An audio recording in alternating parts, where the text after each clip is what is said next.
Termaskar, seekers of shadowed truths. Welcome back to Enigmatic Ends, the sanctuary where legends breathe, riddles linger, and each whisper of the past invites us into deeper twilight. Draw closer, for tonight we follow the gentle footfalls of a frail ascetic, whose quiet courage cracked an empire, and whose final moments remain wrapped in doubt. We step, barefoot and reverent, beside Mahatma Gandhi, tracing the faint scent of incense and cordite that still drifts through history. From the beginning, Gandhi's life read like an ancient parable cast into a modern age. Born on 2 October 1869 in the sleepy coastal town of Porbandar, Mohandas Karamchand Gandhi was the timid son of a Diwan, who learned early the tensions of duty and compassion. As a boy, he devoured moral tales from the Mahabharata and Srimad Bhagavad Gita, imprinting inside him the idea that truth, satya, and non-violence, ahimsa, were not abstractions but living forces. Yet he was no saint in miniature. He wrestled with shyness so intense that classmates mocked him, and once toyed with meat-eating in a secret rebellion against caste taboos. London polished his intellect, but it was the brutal shove from a train in Pietermaritzburg, South Africa, in 1893 that forged the steel of his soul.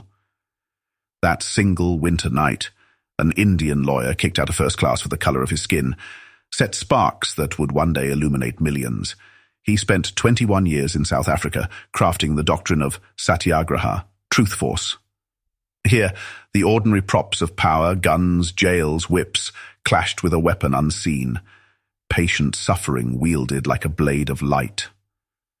Returning to India in 1915, the Mahatma carried 3 simple tools: a spinning wheel, a walking stick, and a mind ablaze with moral fire.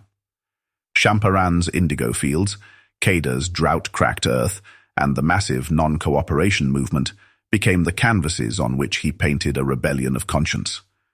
Gandhi fasted, spun khadi, lived among sweepers, and proved that leadership could look like humility.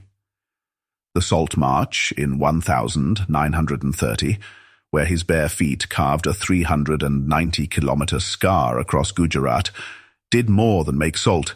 It evaporated the myth of British invincibility. By 1942, his cry of "Quit India" thundered across the subcontinent, echoing through jails crammed with freedom seekers. Yet independence, when it finally arrived in August 1947, tasted bittersweet. The partition of India and Pakistan bled, the land with riots, trains of corpses, and cities aflame. The Mahatma, now 78 and increasingly frail, became a pilgrim of grief, walking through refugee camps, consoling with trembling hands, fasting to force Delhi's leaders into sanity. He was the moral compass of a country spinning in communal cyclone, and to some extremists that compass pointed the wrong way. It is in these storm-soaked weeks, after independence yet before the new republic found stable ground, that the shadows lengthened into Assassination of 1948. During evening prayers at Birla House, a crude bomb explodes at the periphery of the congregation. Smoke curls into the cold air. Gandhi brushes debris from his shawl and calmly asks the crowd to remain peaceful. Police arrest a Punjabi refugee, Madan Lal Pahwa, but the deeper plot remains coiled. Friends beg him to accept tighter security. He refuses, murmuring, "If I must die by a bullet, let it be. God is my sole protector." Behind the thin curtain of normalcy, conspirators sharpen their resolve. Their names: Nathuram Vinayak Godse, Narayan Apte, Vishnu Kakare, Gopal Godse, Digambar Badge, gather like vultures around an idea they claim has been betrayed, an India that should belong solely to Hindus. They meet in Pune tea shops, pass pistols between Bombay lodges and Delhi safe houses, and rehearse the route to Birla House again and again. 30 January 1948. A soft winter sun descends over Delhi. Gandhi has kept a hectic schedule, meeting Mountbatten, drafting notes for peace between India and Pakistan, conferring with Sardar Patel. Lunchtime passes. He dictates letters, jokes with secretaries, dozes briefly. At 5 p.m., news arrives that crowds already throng the prayer lawn. The Mahatma is late, a trivial discourtesy he cannot abide. He rises, supported by great-nieces Abha and Manu, and makes his slow way across the garden. Witnesses recall the scene with cinematic clarity, the white shawl flapping faintly, Abha holding a rosary, the crunch of gravel under simple sandals. From a small knot of men steps Nathuram Godse, 38, wearing a khaki coat, holding a Beretta M 1934 pistol. He bows respectfully, palms together, then, for God or grievance, presses the barrel into Gandhi's chest and fires 3 times. Bang, bang, bang. A blossoming of dark crimson stains the khadi. Gandhi's palms rise in reflexive blessing. Many hear him gasp, "Hey Ram!" Others insist the lips only trembled. The Mahatma collapses, a saint meeting sudden thunder. Pandemonium erupts. Abha cries out, "Bapu has been shot." The assassin stands motionless until tackled by onlookers.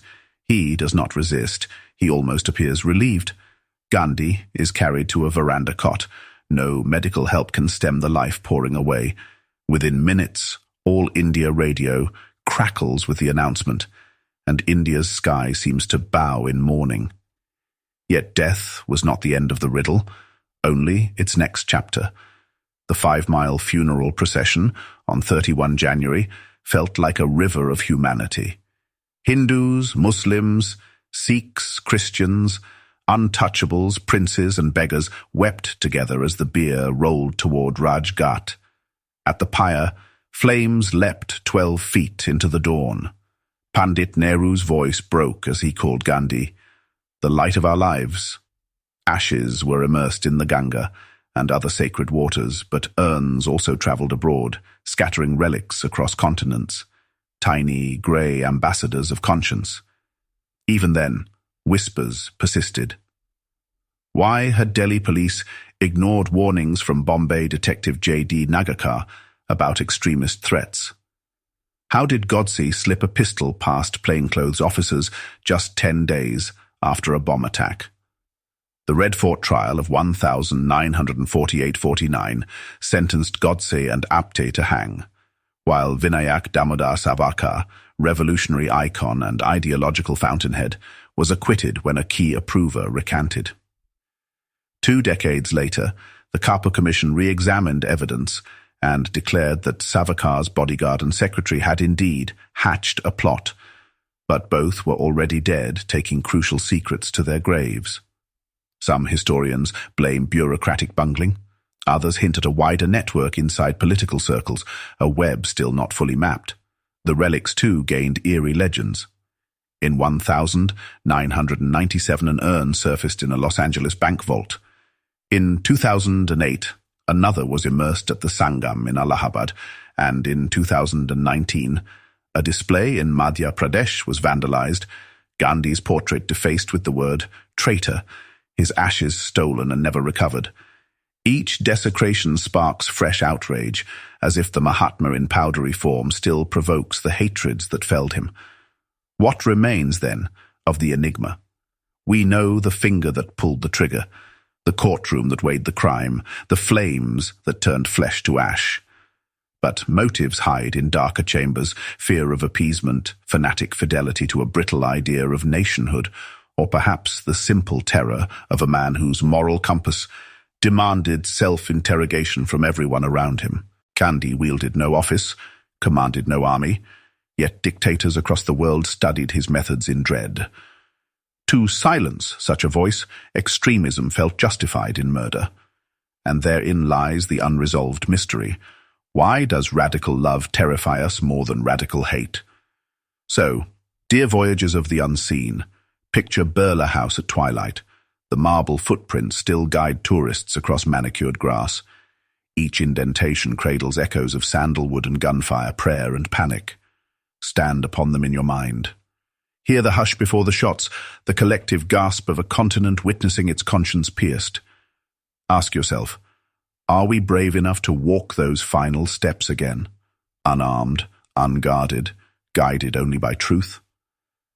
If this journey through sorrow and wonder has stirred your spirit, ignite the lamp of curiosity. Subscribe, share, and return to Enigmatic Ends, where every legend hides a question and every question waits for a fearless heart. Until we meet again in the veiled corridors of history, keep your minds sharp, your steps gentle, and your hearts open. Good night, Jai Hind, and may the great soul's whisper guide us home.